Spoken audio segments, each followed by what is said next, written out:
Oh, Jeez. Authoritative. Bringing down the I call to hammer. order this meeting, the Thursday, December 16th meeting of the Ames Parks and Recreation Commission.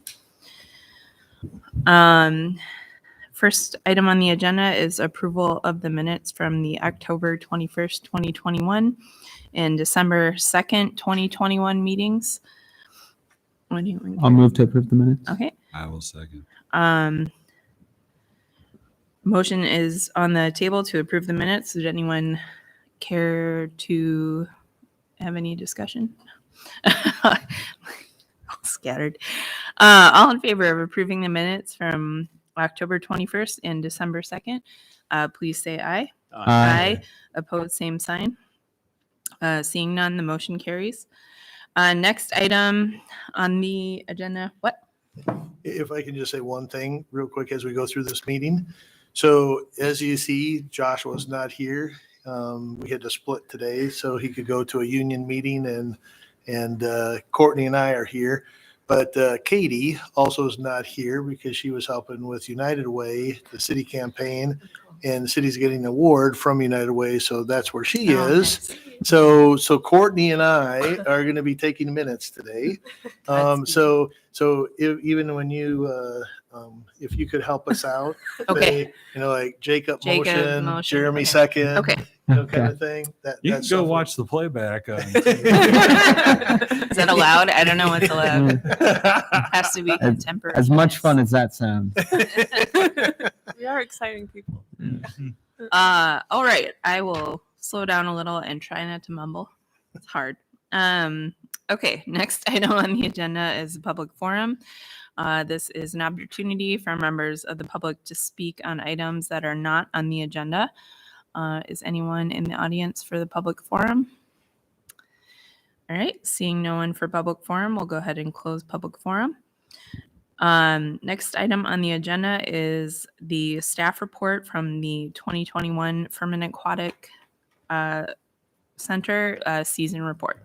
Yeah. So what we have done, to the commission in the past is two of our facilities, the Aquatic Center and then Homewood Golf Course. We usually give you kind of an overview of how the season went. So we're doing the Firmin Aquatic Center today, and then in January, we'll have the Homewood report. So we have with us tonight Jill Burt, who's our aquatics manager, and she really oversees the deck operations, so lifeguards and so on. And then Nate Peets, who's a recreation manager, he oversees admissions and concessions. So the two of them are just going to kind of go through and give you an overview. You had the report, got it out a little bit late, but if you had a chance to read it, but they're just going to kind of summarize some of those items and then available for questions to you. So Jill and Nate. So one of the projects that we did during the break between the 2019 and the 2021 season was install 2 new shade structures. So there's now an orange canopy in the splash pool and the 50-meter pool. So those were an addition that we had for the 2021 season. So the beginning of the 2021 season, we did find that there was a leak in the lazy river. We were able, thankfully, with the maintenance staff and a lot of long hours, to figure out where the leak was coming from and to put in a temporary plug to, after 10 days, get the lazy river open and operating for the bulk of the season without continually losing water and having to replace all of that.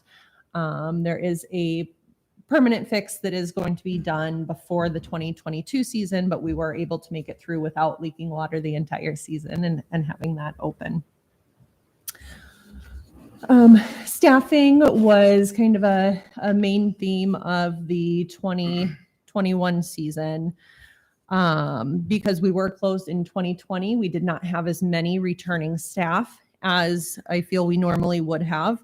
We also had a lot of very young staff, a lot of staff who had their first job because maybe they didn't go out and work the year before when they would have. So we found that we were definitely doing a lot of basic job training as well as the specialized aquatics training, and kind of starting maybe a step back from where we do a lot of years. So there was a lot more training going on. We also found that staff had limited availability. There were requests for less hours and desire to work only certain days or hours, which led to some of the issues and changes that we'll talk a little bit later about. So we did weekly in-services as usual with staff, kind of tweaking our focus for what this particular group needed, but we did continue training throughout the entire season. Rentals were really very popular this season. We had the greatest number of rentals to date in a single season. The previous 5 years had averaged 31 rentals per season, and this year we ended with 47 rentals. So that was a pretty big jump on top of the other staffing challenges, but we were happy to have that much interest in rentals. So we offer a end of the season pass sales. Typically that time frame is August 1st through Labor Day, which was September 6th this year. It's 30% of the original price of a season pass. And this year we did happen to sell 55 total passes, and 24 of them were family passes. This is the second year offering that. So it was a very successful year. As you can see, it increased 129%. And the first year we offered it, it sold 24 passes. So staff, we do plan on offering that again next year, just with it being a success there. So after that, the graph here shows the attendance. Roughly 84,000 attended the Furman Aquatic Center in 2021. As you can tell, that was one of our larger numbers since 2016 there, with the average attendance in the past 5 years around 81,000. Furman will see its millionth customer this coming season. So we're at approximately 996,000.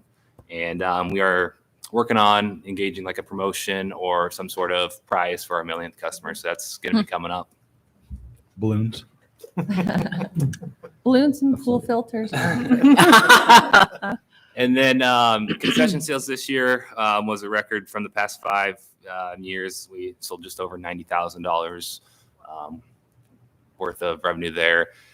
Average is about 75,000. As far as the operation and the hours, it is open from 1 p.m. to 7:30 p.m. daily, as long as the pool is open. So admissions and concession staff, they're cross-trained both areas, so they can bounce back and forth to whichever way that they need to. There was 21 cashiers on staff, 3 shift leaders, and 1 head shift leader. 21 might sound like a lot, but a lot of them had that limited availability of, maybe 5 to 10 hours a week, not like 30 to 40 type of thing. So. All right. So as always, safety is the primary focus of the facility. We did utilize several different tactics this year to help with the staffing issues that we were having. We did have 91 lifeguards, 27 swim instructors, throughout the entire summer, 17 deck shift leaders, some of those coming on at the very end as others moved on, 6 water slide attendants, and 1 head deck shift leader. One thing that we started doing was pool breaks every 2 hours during open swim.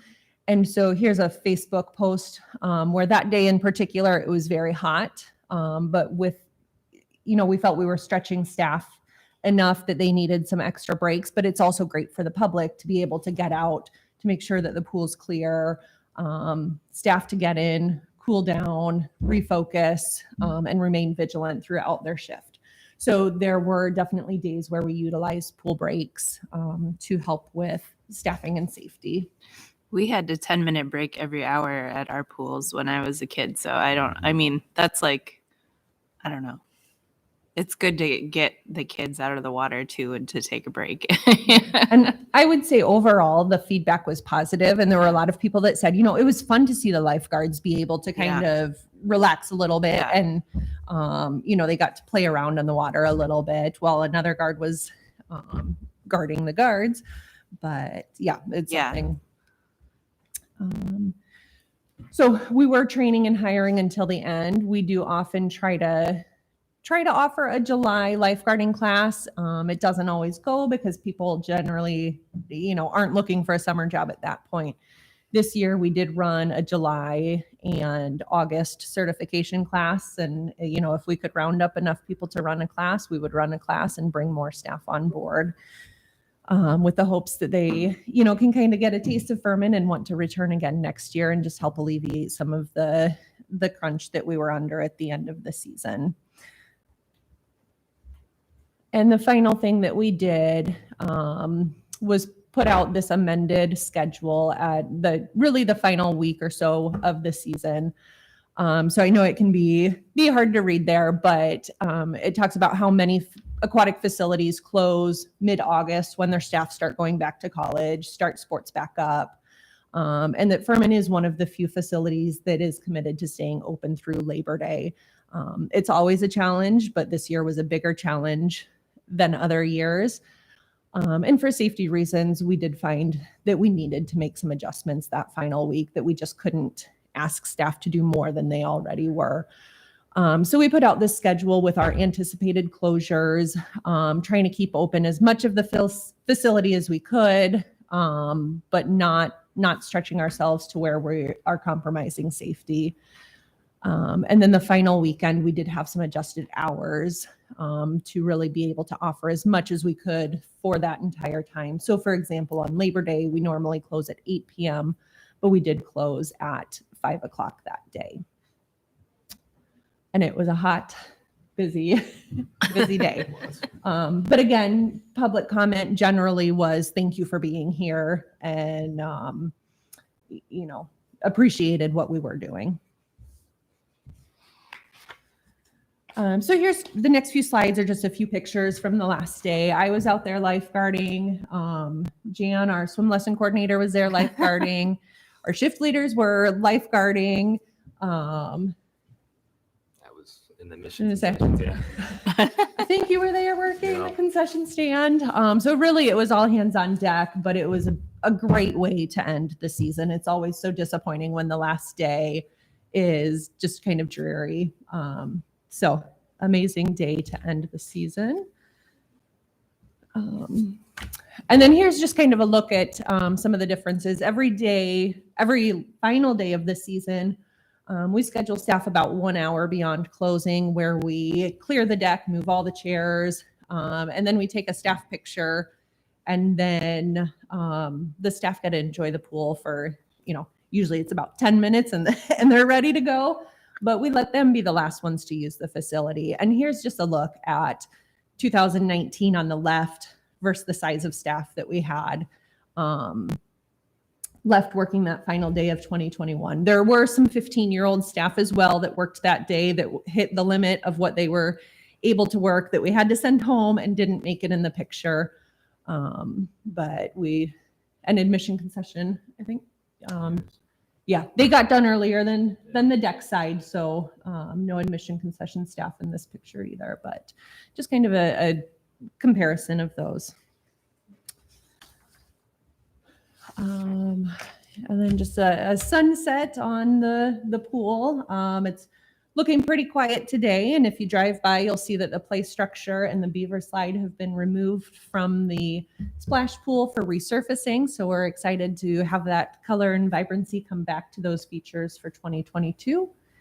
Job postings are now available for the 2022 season. We're running certification classes December, January, February, and are really trying to start recruiting for the next season. What's the age at what you can lifeguard? 15. 15. Mm-hmm. You gonna send some staff over this summer? Yeah, I probably need to. Kids out of my house. No experience required. We could probably find a place for you, Jeremy. Yeah. You're gonna, yeah. Doing cannonballs. Evenings, weekends. Any questions for Nate or Jill? No.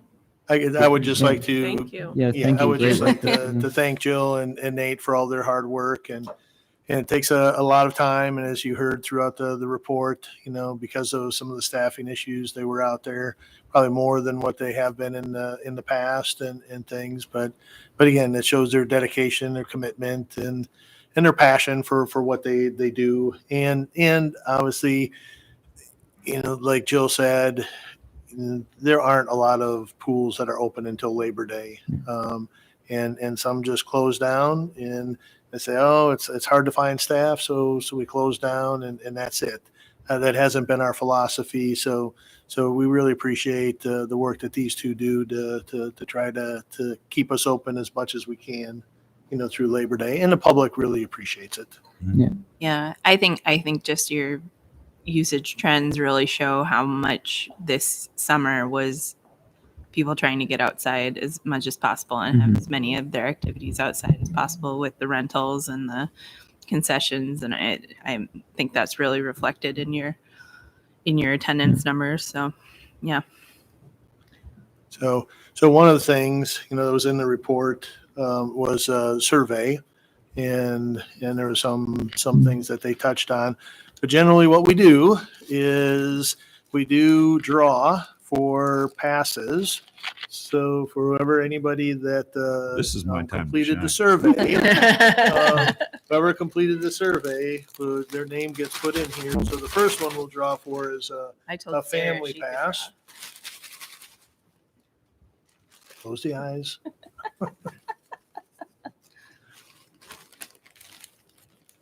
Whitney Slinker.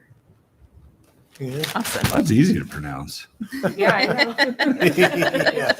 Yeah. So for a family season pass, so they'll get one for 2022. Yeah. So Whitney Slinker. So that's perfect. I can do the individual pass. Throw one down to me. Ready? Be a coach. Okay, right from the middle. Trying to pick your own name or something? I did it once. Oh, I got an easy one. Denise Rothschild. Nice. All right. So that was for an individual pass. So they'll Individual get season one. pass holder. Yep. So pass it on down, and Okay, I don't want to give it up. yep. So we also, besides passes, we do sell punch cards. So this next one will be for a punch card. Like a drum roll. Carla Dixon. Yeah. All right. There we go. And then one of the things that we did this year too with the surveys, we put it out on Facebook. So what we did do is we had a number of people that pay daily admissions that completed the survey. So what we're going to do is we're going to give them 10 free admissions for 2022 for completing the survey. So That is a bargain. Dwayne or Jacob?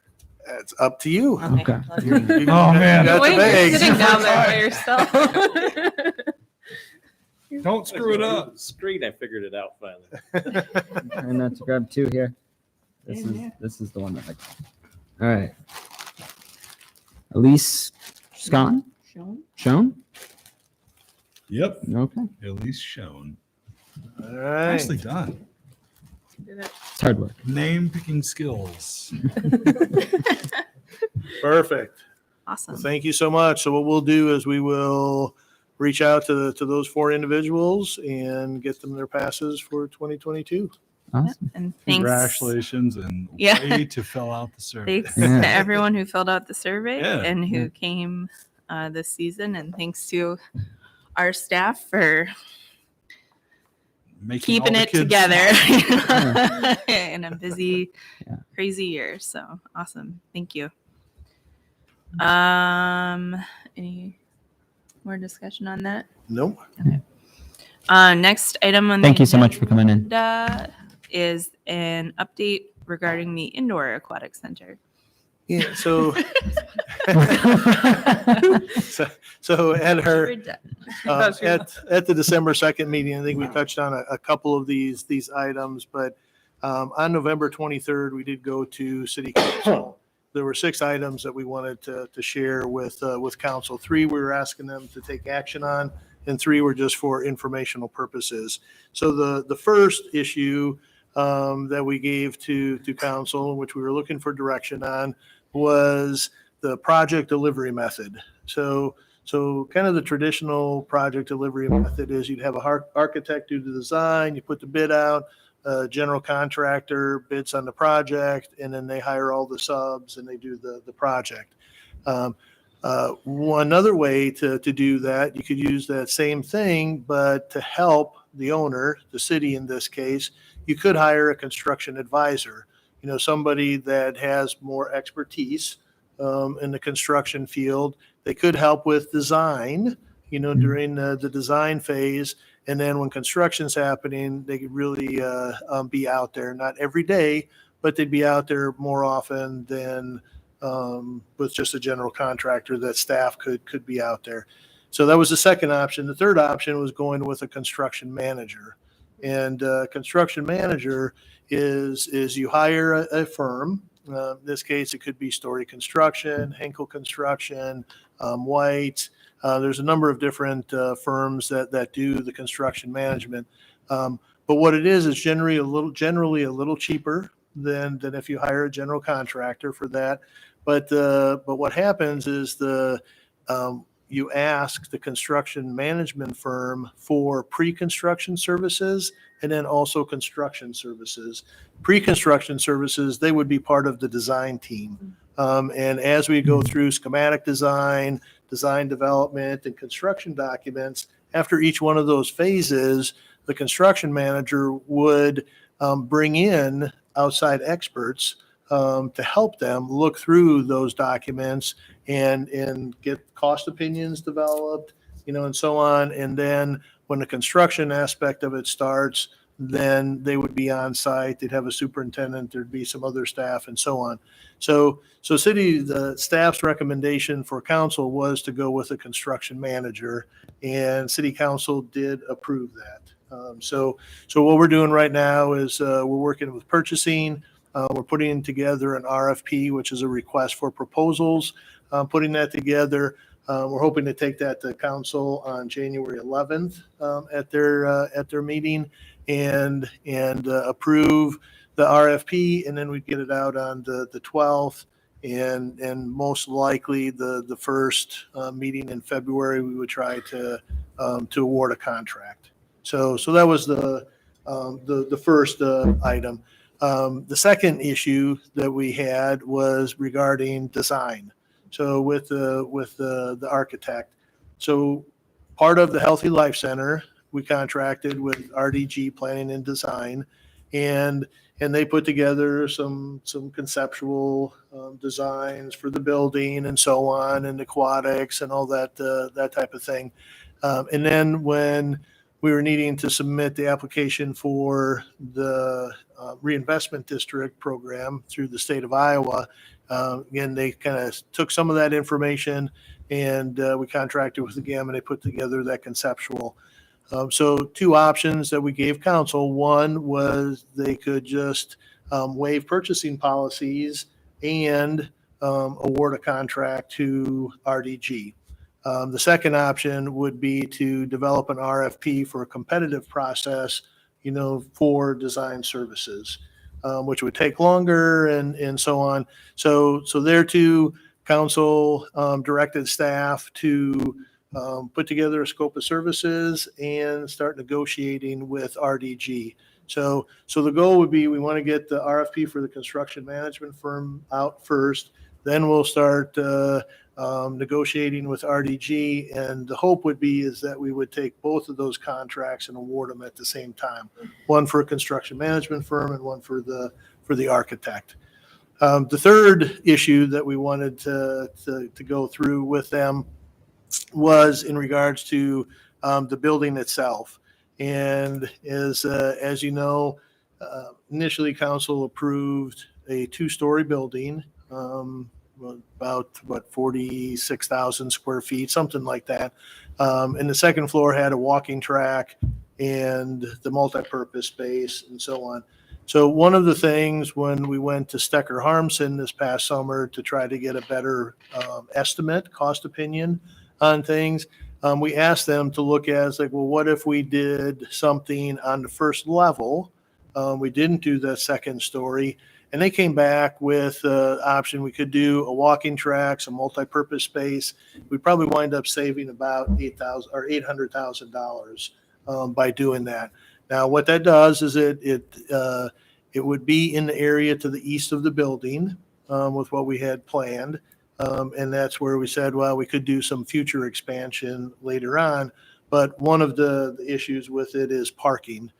So right now, even whether we do it all one level or with 2-story, parking is very limited, and trying to do expansion, we'd have to find some way to add additional parking in the future. So council did direct staff to go with the 1-story option. So everything will be on one level. So that's what we're going to do. The other 3 items were more so just for information purposes, and the one was just an update on the Iowa DOT. And like we mentioned on the second, so we did get the appraisal back. The appraisal in the application for the Iowa Reinvestment District program, we put in $2 million for the purchase of the property. The appraisal came back at $2.9 million. We talked with the DOT in regards to, is there flexibility? Is there something else that can be done? And their policy that they have for disposing of property is pretty strict. So 2.9 is what we would need to do. So we have plugged that into some numbers. The second piece of it that we've been talking to them about is when can they vacate the 2 buildings so we can demo and start moving forward. If you remember when we talked about this originally, their first plan with the renovation of their main building, the northwest wing and so on, they weren't looking to vacate those 2 buildings until 2024. So through a series of conversations, I just talked with them within the last 2 weeks, and they have told us that they will vacate those buildings. They'll be out, furniture and everything, by October 1st of 2022. So next fall. So once we get through design, and one of the things with the construction manager aspect also is we can do different bid packages. Everything doesn't have to be done like if you're bidding for a general contractor. So we could, even though we don't maybe have final construction documents done, we could do a bid package, put something out next fall for demolition and site work, grading, those types of things, and get some of that done and kind of get a head start on construction. So that's one of the things, with that too. So really good news, they've committed. They are also working on the purchase agreement, with it. And one of the things with the purchase agreement that we'll probably make a decision tomorrow, but we have talked to a number of firms. We're going to do a phase 1 and a phase 2 environmental study of the property.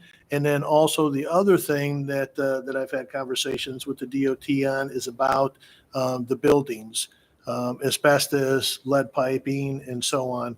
So one of the things that we want to do is we also want to get it's really kind of a hazard material identification, in the buildings, have somebody go in and do that. So we know, because we don't want to purchase everything and then all of a sudden we get the demo and we find out that, oh, here's another $400,000 bill to do asbestos abatement and lead pipe and whatever else.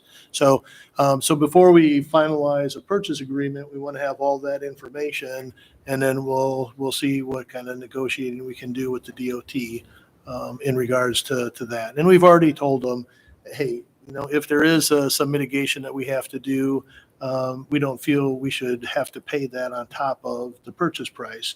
So they're aware of what we're doing, and we'll continue those conversations. So that was kind of that was one of the issues for information only. The second or the fifth issue, second just for information, was in regards to the private fundraising. So Dan Culhane, President and CEO of Ames Chamber of Commerce, he graciously volunteered to do some fundraising, and he was asked to raise $8 million. And that $8 million does not include the $2 million that the city has through the Guido Winokur bequest that we've had for a while. So up to at this point, or as of November 23rd, I don't think the number has changed, but so far he has raised $8,232,500. So which is a good thing. So we really appreciate Dan's commitment to this. He thinks it's a great thing for the community. Obviously helps in a number of ways, quality of life and attracting people to the community. So that's why he has stepped forward. And then we've just finalized a pledge form, and they'll be sending that out to all the potential donors in regards to pledging. And one of the issues that we wanted to work through is we really wanted to have some kind of way that the city has something that we can go back on. And if somebody all of a sudden, maybe Dwayne's given us $6 million and Dwayne passes away and his family says, no, we're not going to follow through on this commitment, something that we have to follow and talk to Dwayne's family and say, look, here's what we have. So that's something, and that's an issue that we gave to the council as well. And then the last issue that we gave was just the cost estimate update. And if you remember, when we first started, the two level was $27,494,000. And then, with the pandemic and material shortages and supply chain issues and all those types of things, we were going to add 15%, or we did add 15%, to that. And that two level wound up coming out to just about 31.2 million. It was 31,155,000, but we kind of rounded it up to 31.2 million. So then, to get a better idea before council made the decision based on with the bonding, with that in September. So then we went to Stecker and Harmson. They did a cost estimate with a construction manager. So the two level their price was $30,961,000, so just under 31 million. With the one level, with the addition that I just mentioned, the cost estimate with the construction manager is $30,164,000. So right now, council, is looking at total project cost of 31.2. So we do have almost $1 million in there, and I want to, kind of a little leeway. But again, we just don't know, what's going to happen with steel, what's going to happen with construction, all those types of things. So that's why, hey, let's save 800,000. Could go with that, but then all of a sudden, now we only have 200,000 to play with. So that was just a kind of an update, for them.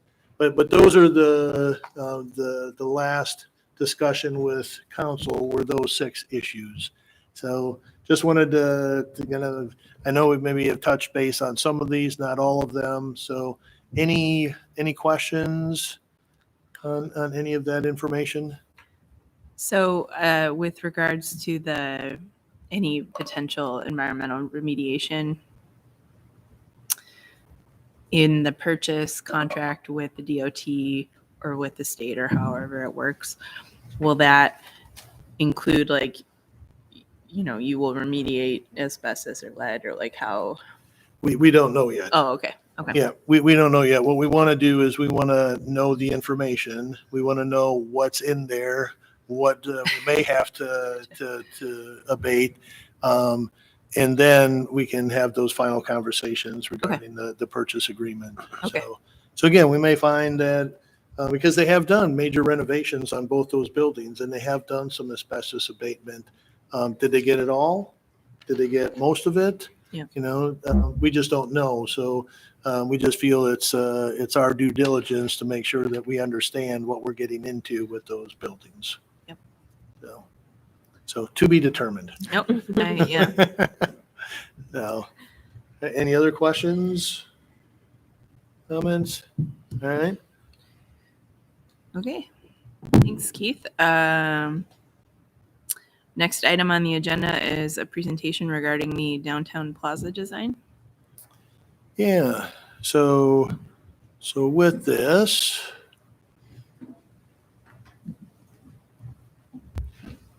all right.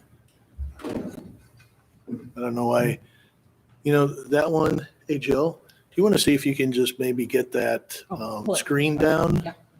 further, please?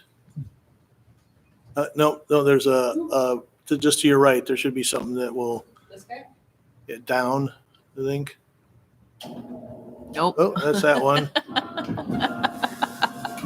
Oh, all right. Well, There you go. Hold on. There we are.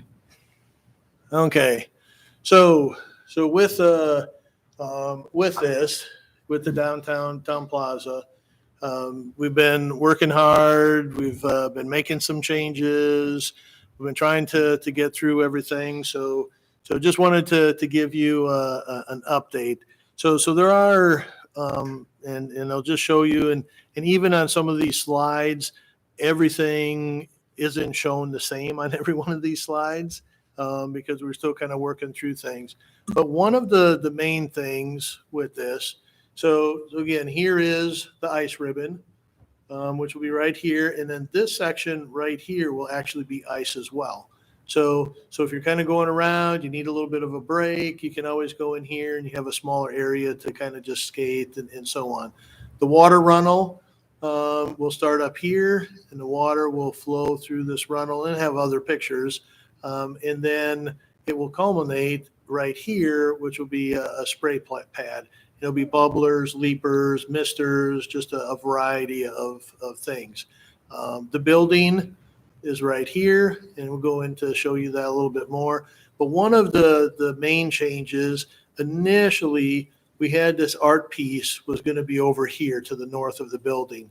But as design kind of moved through, it's like, yeah, it's just too crowded there. So then we were thinking, hey, do you put the art piece up here? But then it has kind of evolved. So as you come through, you can walk either way. And one of the things with art pieces, and we'll be commissioning an artist to design something and to build it. With a lot of art pieces is, if you're standing here versus here, sometimes there's a lot of different perspectives. So that was one of the changes that we did with the art piece.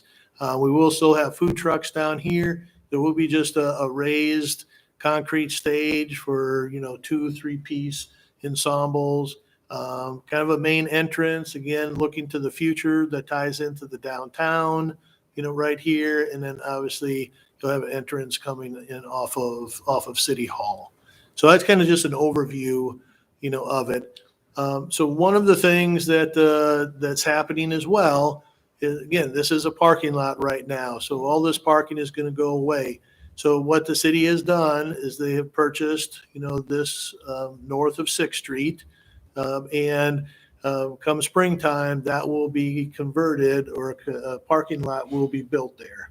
All right. So the parking that's going to happen there, plus what we're going to do along Clark Street, I think we might have about maybe seven less parking spots than what we have right now.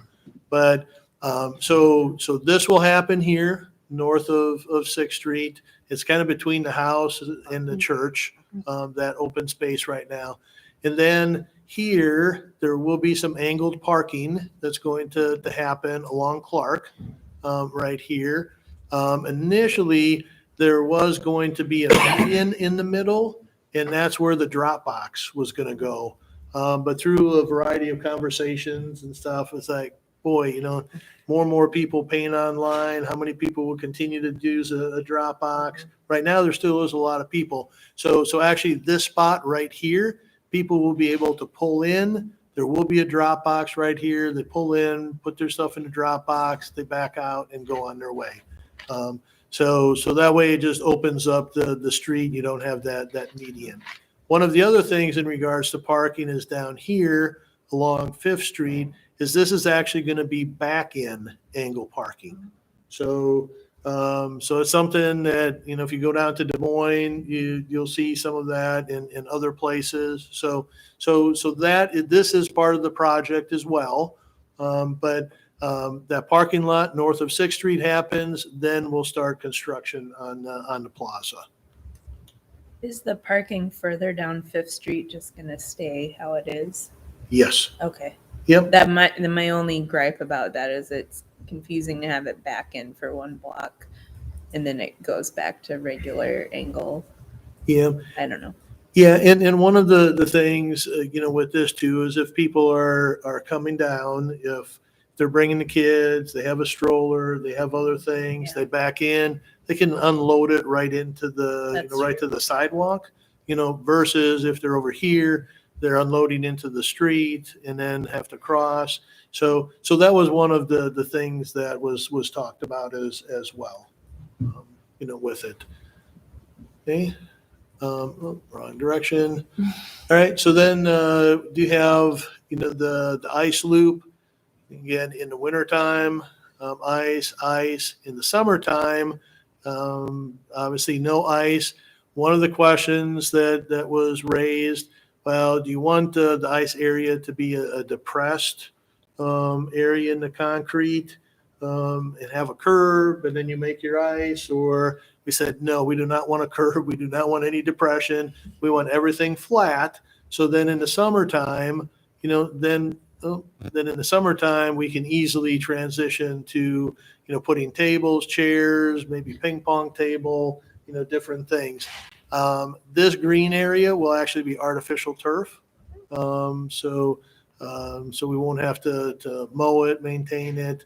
There'll be a little bit of a berm in this area. So again, just a little bit of a play feature. But how do we keep the ice in there? There will be a set of railings, and those railings will have kick plates. And the kick plates will keep the water in while we make the ice. Can we go back to the parking slide? Or This is the last fine. time. So my question is just about bicycle parking because the bike parking rack out front is only like 3 spots, and I I'm added a fourth. No, just kidding. If there will be any bicycle 25% parking on the Yep. yes. And it may show up on the other pictures, but right here you see this little okay. rectangle, and right here this little rectangle. So all of that will be those areas will be bicycle parking. Okay. And then my only other bicycle gripe, and then I'll stop, is just to make sure, like, I guess, You're biking. getting all this, right? Biking downtown is just like it's fine because it's slow speed, but it is a little bit sketchy with people backing up into you, and so just I don't know, but that might be a conversation to have with like Damien or Yep. Yeah, and I don't just know. to make that corridor safer. Yeah, and I have not heard, as part of this project, we haven't had a broader Okay. conversation about bike traffic throughout the downtown area. But we can definitely bring that up to him. Yeah. I mean, this to me seems like a place that is going to attract a lot of multimodal. You have the bus just down the street. You're having a little bit of off-site parking, so you're going to have people on foot. You're going to have people who park close. So you're going to have bicycles, strollers, whatever. So just like keeping all of those modes in mind, Yes. like for safety. Yeah. Yeah, and we have had some of that discussion because there's this is almost going to be like a neighborhood park. So Yeah. Yeah. there will be people just walking from Right. the neighborhood down here. So So no, we'll continue to share those thoughts with it. So this just gives you a little bit more of an idea of what the ice ribbon might look like. It's not going to have this big open space. The ribbon would be closer to this, but this is a pretty good picture of what it would look like. You'll have the railings and so on. In the summertime, what it transitions to and so on. The next one is with the water runnel. Kind of talked about that through here. So water would come in from here, kind of flow through. We're only talking maybe 1 to 2 inches of water in here, so it's not not real deep or anything along those lines. I'm gonna fish. Ice fish. You gotta go to we built that North River Valley Park fish for you. Go there. No. Yeah. And one of the things that this has transitioned to as well is on this end right here. This is actually a zero depth entry. So if you're in a mobility device, you will be able to enter into the runnel. There'll be some leapers. You'll see some riffles and so on. So people will be able to get into that from this end as well. And we do have some pictures. So again, it will look not like this. There will be some rocks maybe set aside, but it will look a little more something like this with it. You get some riffles along there. We don't have any. This is kind of a bridge over it. We really don't have anything like that planned in it, but it's really just something. And then again, we'll have leapers, maybe some misters, some different things. What's a leaper? We got a picture. The little. We got a picture here that I do that like we'll show you. I do like the curb here though, because like you see the parent sitting there with a young child, Yep. and allowing them to play. So I like that. Yeah. And you'll see some other seating areas as well. So then, we'll have, again, the water runnel, zero depth entry over here, and then we'll have kind of the spray pad. And what we're modeling it off of, this is actually at the state fair. Yeah. Yep. So it's going to be a little larger version of this. We will have some rocks, so we'll have some different things. These right here, you see these, Jeremy? Those Yeah. are leapers. Ooh, can we get the colored lights down there too? We're actually like an gonna action we're movie. actually gonna incorporate some lights because again, we're looking at not just only daytime, but Evening. at nighttime if we got somebody over there, maybe a couple of people playing some music. Again, just the aesthetics. So we are looking at that. So it'll be a combination. In here there'll be bubblers, there'll be misters, there'll be leapers, just a variety of things. Is there a color of light you'd like, Jeremy? I'm kind of liking the purplish blue and green. That's You can pretty do cool. like the whole rainbow now Get with the that down, LEDs. Courtney. It can like change like the This downtown. place seems Well, pretty wild. And that's the thing. If we do it, there'll be LED lights and probably an opportunity to, all multitude of colors. Well, there we go. Can we get a You can laser just- light show? It would look great with the Yeah. misters. I know I talk up Sioux You can Falls just a ask lot, Jeremy but they Davis have what colors he laser wants. lights at this falls. So for a cool $1 million more, Yeah. we can add a laser light show. Who's gonna raise that money? I feel like that's such an early aughts like Yeah. artifact. So I don't know what's going on with. You must be doing something different over there, Courtney. You don't have to put that on the Um, record. I So, don't know. so with this, then the next is the building, and there's a couple of things with the building. You can kind of see the outline of the main building right here, and then this portion right here will actually be an overhang, and I'll show you a picture with more of a translucent type of roof. So on, keep people dry, yet maybe let a little bit of light through, and then we'll show you a little bit more. The building itself, we did decide to put the restrooms on the north side. You do see this dark line right here, and that will actually be kind of a wall that will just give some privacy to those restrooms. And then restrooms, we'll have a skate rental area right here. Here we'll have a garage where we'll have a tractor and a resurfacer will sit.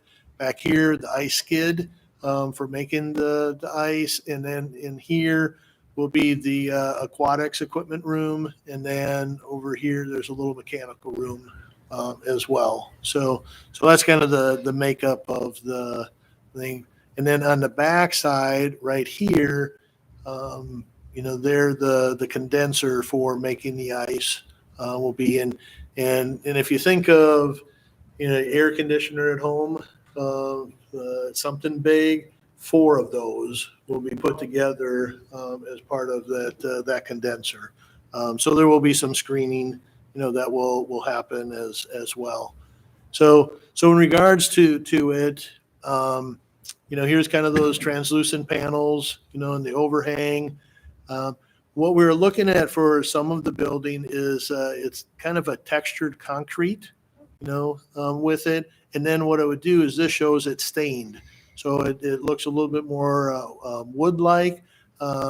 Again, throughout this whole process, I sound like a broken record a lot of times in these meetings. Well, how are we going to maintain it? How can we do this so it looks good, but yet, minimal maintenance and so on. But that's kind of what we have settled on.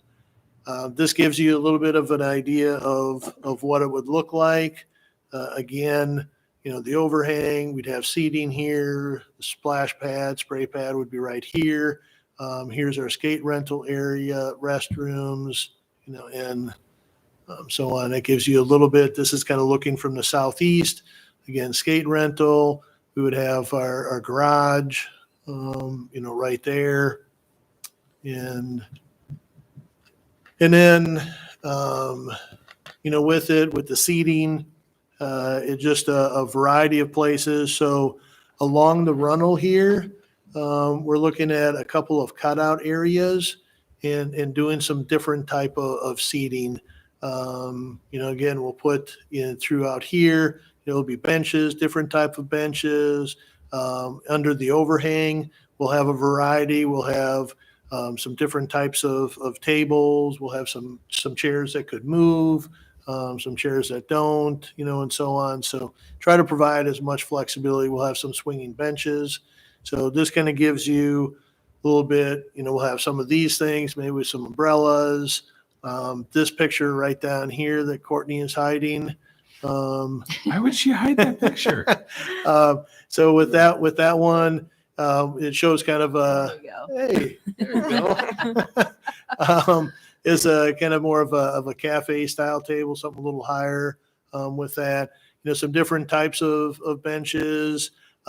These kind of look like rocks, with these. So those areas back by the Runnel, that's kind of what would be put back there. So really trying to look for some uniqueness, some different types of things. And then we have the benches, swinging benches. I think right now I think 2 or 3 is what we're looking at. And don't ask how much they cost, Jeremy. I was flabbergasted. If you were flabbergasted, I can't imagine what my. But they could be reaction changed into an agility course if needed. Just take that off and put some Yeah. Just rings. label them something Yeah. else. So That was But- where Josh was. So yeah. So initially, I think we had 5 or 6 of them. We're down to 2 or 3. They were all physical. That is Um, do They some are quick math in popular. my head. yeah. Very popular. Yeah. And there are, things that with any of this stuff too, we'll have to make sure that we do things to prevent skateboarders, otherwise they'll be grinded on the edges and so on. So Darn we'll have to make sure that we incorporate, That's kind of that. thing. Just the different amenities. Again, we have the art up there, food truck area, and so on. And then, like I said, in here, we're even thinking in this area will be flat on the turf. Maybe we put some bag boards. Maybe we do something with bocce. Do some different things, with that as well. Is the art going to be like an interactive art piece, or is it going to be something that's going to sit there and nobody can really do anything with? We with it, I think the intent is to have some type of interaction. Okay. Is it going to be something that you can climb on, get 10, 15 feet in the air? Probably not. But it is something that we do want, some interaction, get people out there and so on. So, and then with amenities, you can see, from a bicycle rack, trash receptacles. So there will be some different types of lighting. We will have some columns, something similar to this, but yet there will be some lighting that has a little bit more direction. And one of the things that we're looking at is over that round the southern portion of the ice is actually having some kind of string of lights that could come on and just add a different look, and we tie that into the overhang as well. We're almost done, Brett. I got to see the building. That was really Yeah. Thank you. Yep. Yeah, and one of the things, so Brent is actually our IT supervisor, the title. So we've been working with their department, some of their staff members. So what we're doing is we'll have security cameras. We're going to have music. We'll have speakers. We'll have, fiber. We're going to go with, keyless entry. So IT really plays a role in helping make sure all of that is how it should be. Is there Wi-Fi out there already? Not that I know of. No. Certainly Are you some gonna- from but we will City be- Hall that are you might gonna bleed boost it out a that little way? bit. Sorry? Can you boost it that far, or do you have to put a new one in? You'd have to have an external antenna, which we currently don't have. I mean, you can see wireless in this room. Because I think people would love being able to sit down there. And, No, that we are going to have wireless. Okay. Yeah. So there will be wireless into that building. So you're sitting out in that overhang, you'll be able to tap into the Wi-Fi. So Yeah, I thought you meant City Hall currently. no, I know Not this this project. barely does, but yeah, out there. yeah. Thank you, Keith. All right. Thank you. So as you can see, there's water features. What the cost there, about 400,000. The ice ribbon around 700,000. Close my eyes. Swinging Concession- benches. Swinging benches. 7,800. And then the FF&E, we have a couple 100,000. Art features, and so on, and then just design elements and so on. So with all of it, you can see what that price is, and then when you add in, contingency and survey, testing, A&E, architecture and design, so our engineering, so 4,350,000. Could almost build a clubhouse for that. Or a bathroom. Or a bathroom. So for the project, right now, we have funding of 3.9 million, so we're 450,000 short. So we did give council some options of using. I think it might have been ARPA. I think ARPA money, American Rescue Plan Act. So some of that money to cover this difference. So But you're right on. If you drop your contingency, you're dead on in your funding. yeah. I have an art feature that's interactive. If you want to talk money after, I got a good deal on it. So, and then the last thing with it, just have some images. This kind of gives you an idea. Now, the one thing on these images still shows the art piece out here. It doesn't have kind of what we've transitioned to, and obviously, all of our trees won't be this mature, to start with, but you can see what it will look like. A couple of views from the north. Can you go back, Keith? Because you mentioned to Sarah that there'd be bike parking on this triangle down here. Yeah. Yeah, it's not shown on. Oh, okay. But they will Since be. you told her she couldn't ask anymore. I want to make sure. Yep, Yeah. it will be here and it will be here. Okay. So, yep, it will be there. And then again, She looking will see from to it kind of the herself. north, and then It's done. kind of the winter picture, and And then again, then looking from the north, during the winter time. Cool. So there won't be grass in those two areas? It'll be concrete underneath those bike structures, or are you gonna just do the little type of? Under the bike parking, Yeah, it'll be concrete. okay. Yep. Just under there. There will be some other, other landscaping and stuff around it, but the bike parking will be on concrete. So, any questions, comments? I have a question. During the winter time when they go rent their ice skates, is there going to be a storage cubbies underneath the concession area where they can store their shoes? But I didn't, I guess, see any. That's we don't have anything like that right now. Kind of thought they'd probably wind up, they go to a chair or table, they just kind of keep them right there, but that's a good thought. So, Man, We don't do that to ice or look anything. at you. We always just throw Yeah. junk in it. There are some I just think. for rent lockers. yeah, Yeah, there's some So you can lockers see and who's coming in a benches. building a lot easier I feel like at than open the space. ice houses in Sioux Falls, it's just kind of Throw it on the ground. just a square, Mhm. but there it's like a warming house that you go in. But Yeah, that would have been a whole other level. well, this would be, the warming houses are not, they're probably smaller than this, but they don't have a tiny Zamboni in them. So, Yeah. Yeah. but they have bathroom and, whatever else. So, Yep. Yep. Good question. Another thing, this is a beautiful project. It's going to be a destination, I think, not only for the residents of Ames, but outside of Ames, and then the individuals that come in during the summer, winter. It just gives them another alternative of fun activity all seasons. So it's going to be a destination that people are going to definitely want to check out. And I love how it ties into Main Street. So I'm excited about it. Very, very neat project. Thank you. There's no intention of moving that paid rental parking to the AC lot, is there? So you're gonna just completely abandon that space rental parking that you currently have over here? No, so there will be on 6th Street. So First National, they rent spaces here right now.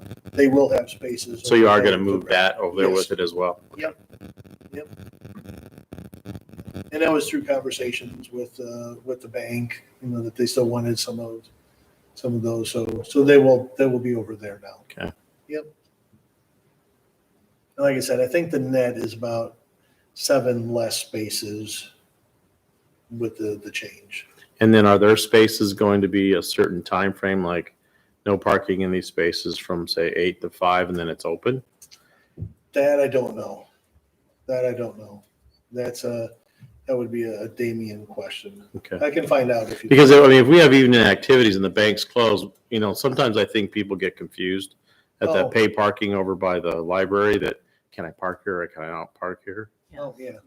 Yep. No, that's a good question. and I think also the parking behind Main Street, a lot of those are 24-hour reserved, but I don't,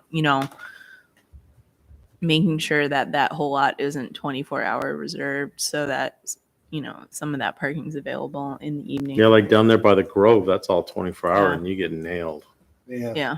Which is fine. Some of those businesses are open into the evening hours, a lot of the restaurants and things, but it's just if, on this end, when you have, it's more like bank or financial services or whatever, those people aren't here after 5. Especially on So, late Saturdays and all day Sunday. Yeah. When this Right. place is going to be all day long. Yep. Yeah. Yep. We'll talk to them about that. Okay. Yep, very good.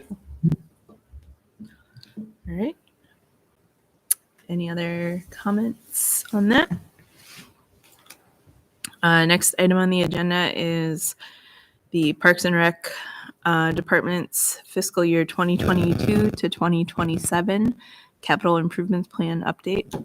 Yeah, and all I really wanted to say with this is, we had the conversation on December 2nd with the city manager.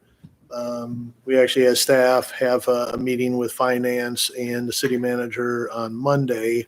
And that was just to, kind of finalize things. And then we will be making a presentation to city council. I believe it's on January 18th, Tuesday, January 18th. The next meeting for the commission is January 20th. So yes, if you wanted to, as a commission, I don't really see anything changing, or if there is any changes, it'd be very minor. If you wanted to let the council know that you approve or recommend the CIP that we went through on December 2nd, you could make a motion. You don't have to, but if you wanted to, you could do that. Would anyone like to make a motion? A motion. Okay. All right. You can. So I think the last time and the second, I think commission said pretty much liked it and so on. So, all right. Okay. So that's all I wanted to do there. All right. Next item on the agenda is project updates. Yeah, the only project we want to kind of touch on was the kayak launch up at Ada Hayden. So we've been doing design. We've been working with Snyder and Associates, and we were looking at this gangway and chute kind of attaches to a bulkhead. And one of the things that we talked about is having two bulkheads at different heights to accommodate the different water levels. So something that we had talked about. Well, we had looked at it, and then I went to users and shared the design and talked to them, and they came back with some feedback. And again, we said, hey, be critical. If this isn't going to work for you, let us know. And they brought up a number of issues that it's like, well, this might work for a 10-foot kayak, but there's a lot of people that use 12, 14, even 18-foot kayaks, and that's not going to work as well. And there are a number of different issues and so on. So one of the things that we've been doing is we've been working with the Board Safe, which is the manufacturer of these docks, along with Snyder and with the users, potential users, and what we wind up doing is we'll probably wind up having one bulkhead, having a longer gangway, which will give us a lot of flexibility. So that's kind of where we're at right now. We're hoping to get this finalized, maybe even, we know we wanted to get something finalized tomorrow. I got to find out if we're going to have to take this back to the council or not to get their approval, because they gave us approval to spend X amount of money. And if we go with the longer gangway, we'll have to spend more. Still within our budget with what we have. So we might have to do that on January 11th. And if they approve that, then we'll get it ordered. And then really installation shouldn't be too bad. It's pouring the concrete, it's pouring the bulkhead, and then when the dock's delivered, you attach it and you're good to go. So that's just an update with that one. Yep. So where's the final location in relation to the current ramp? So when you say current ramp for like The boat boats, ramp, okay. So if you look at where the boat ramp is, Mhm. and you go to the west towards the fishing pier, Mhm. about halfway in between the fishing pier and the boat ramp, there is a kind of a gravel kayak launch area right now. Drop off thing? Yeah. Yep. Which we want to try to make some changes to that, but That's a kayak but- fall off. but that's right there. Okay. So it's actually going to be to the east Okay. of that. So it'll be between that current drop off and the boat ramp, but closer to the drop off than to the boat ramp. Okay. So yeah, and we talked with them, with the users, and again, there's the group that raised the 35,000. access Ada Hayden. So that's really who we've been having a lot of conversations with, and they really appreciate, us going to them and asking for their input. And it's like, well, whatever we put in, we want to make sure that it works for you. And if it isn't going to work, then it doesn't help anybody. So. Great. Any other questions on that? All right. Next item is the monthly report. Yeah, so the only thing to mention on Joshua's behalf is that we do have the 2 ice rinks set up, the boards down at South River Valley, but obviously the weather has not been very conducive to making ice. So it is starting to look better, over these next 10 days. So once we feel, or we get to the point where it's time, then we'll flood those areas, and then once it's ready to go, we'll let people know. So just so anybody listening at home, knows that we just got to have the weather. Yep. And they're the same configuration as last year? Yes. Bigger rink and a smaller rink? Yep. All right. So, Courtney, do you have anything that you want to share? No. I guess maybe one other thing that I would maybe add is, as we're going into the holidays, if people are looking for things to do, obviously, taking hikes in the parks, going out and walking and so on, if the weather is conducive for it. But we do have public skating at the Ames ISU Ice Arena. We have open gym here at the community center. We'll have open swim at Municipal Pool.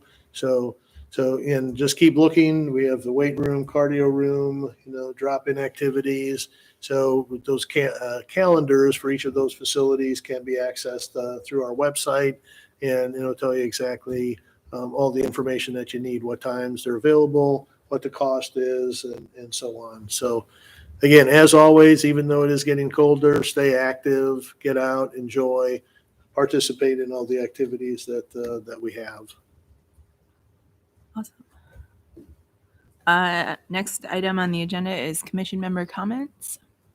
I have 2 things. One, are they doing drop-in fitness classes over Christmas and New Year's? I know they have in the past, but I haven't seen anything. So Do you want to talk about that, or do you want me to? I'll start you off. I'll take the easy part in saying yes. Within our fitness and wellness classes, Nancy does have classes scheduled for those drop-in over the holidays. okay. And I think the recommendation is just to bring a can of food, as they are going to continue their annual tradition of taking those donations to the food banks. Okay. The second one is, oh, sorry. No, I was going to say she did good. Yeah. The second one is, I know in years past, or maybe it was just last year, they did an annual, I think, ice fishing event, but I can't remember. I know it's been, I think, sometimes in January, sometimes maybe in February. Yeah. Are they doing that again this year? Yep. So with that, you're right, and we've done it in February. Okay. And it's been in conjunction with the Iowa DNR, Jack's Outdoor Gear, Hy-Vee involved, Story County Conservation. So just a number of different groups, and it's been a great event. One of the things that the DNR has been doing is they have been doing unannounced trout stocking because of the pandemic. But one of the things with the ice event, the DNR has told us our ice event in February was the most popular across the state. Huh. And one of a couple of issues with that is, if you've ever been by there or ever visited when it happened, there are a lot of people. Yeah. A lot of people, and they get out there and they drill a lot of holes, and there's always, with where we're located, there's always the question of, is the ice going to be thick enough? Mm-hmm. And there have been years where we have had to cancel because the ice wasn't thick enough. There's been other years where, we got enough. But there have been times where, even when we have thick enough ice because of the number of holes, I've been out there where there's so many people, there's so many holes that the ice actually drops and you're walking through, 4 or 5 inches of Whoa. water on the ice. So what the DNR has told us is they will not do a trout stocking for that event this year. They will do an unannounced stocking, sometime probably during the week. But so as of right now, we are not going to be doing that ice event. We have had conversations, some preliminary conversations with Jax about maybe doing something when the ice is out and doing maybe some type of a spring event where, again, we can get people excited, get out there. It's just a different type of fishing, obviously. But maybe doing something that, and is there an opportunity to maybe wrap in some other activities with some other partners throughout the community and make it more of a day-long event? I have had conversation with Main Street to see if, maybe we do a trout stocking, some fishing in the morning up at Ada Hayden. Maybe Main Street does something during the afternoon.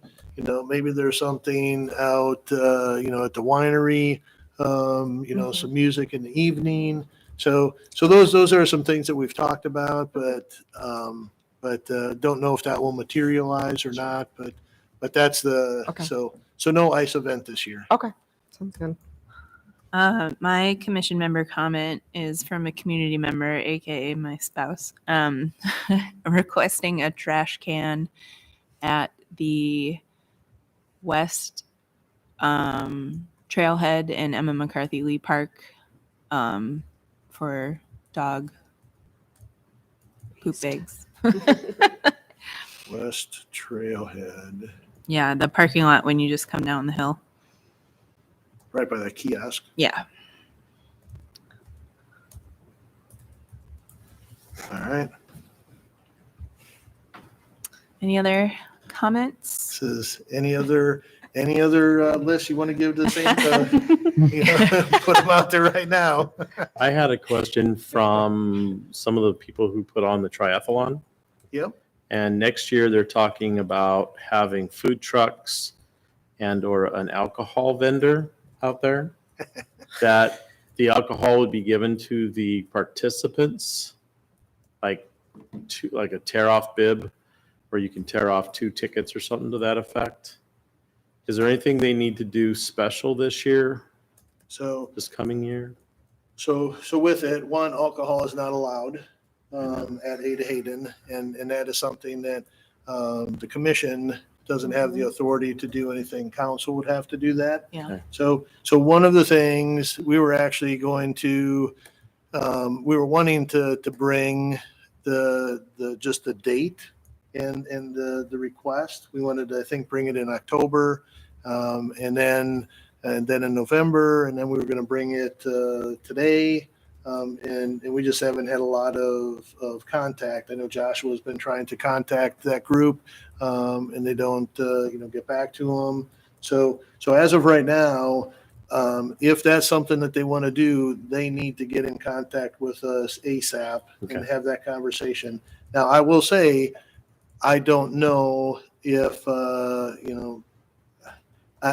don't know if staff would recommend having alcohol at the event, out there, but I don't know exactly what they want to do.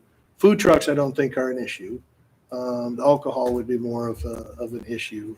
I think they've just had a brewery that said we'd like to, set up out there and, donate to the participants. Yeah. And I don't think there was going to be any kind of sales. It was going to be anybody who's a participant can have a beer afterwards, like most triathlons do. Right. Yeah, it would still take council Okay. to waive an ordinance and so on. And some of that, with anything that they're going to promote, I will say that council does not appreciate getting a request after they've already started promoting.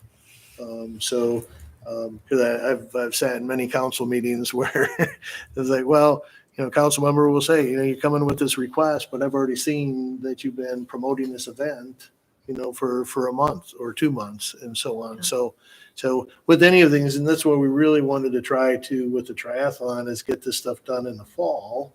And then they could start, promoting. So have them contact us ASAP. I think what's happening, the question I had was that they're getting more, and because it's getting bigger and more successful, there's more people wanting to have part of the pie, and they see it as a market. I'm sure. And if that's the case, at some point, Ada Hayden, if that's what they want to do, Ada Hayden may not be the right location. Correct. They may need to go somewhere else because there's only so much parking and there's only so much space and everything. So, Okay, I'll get a hold of them tomorrow. yeah, Any other comments? very good. All right. Our next meeting is Thursday, January 20th, 2022 at 4 p.m. I would take a motion to adjourn. So moved. Jacob moves to adjourn. Nice.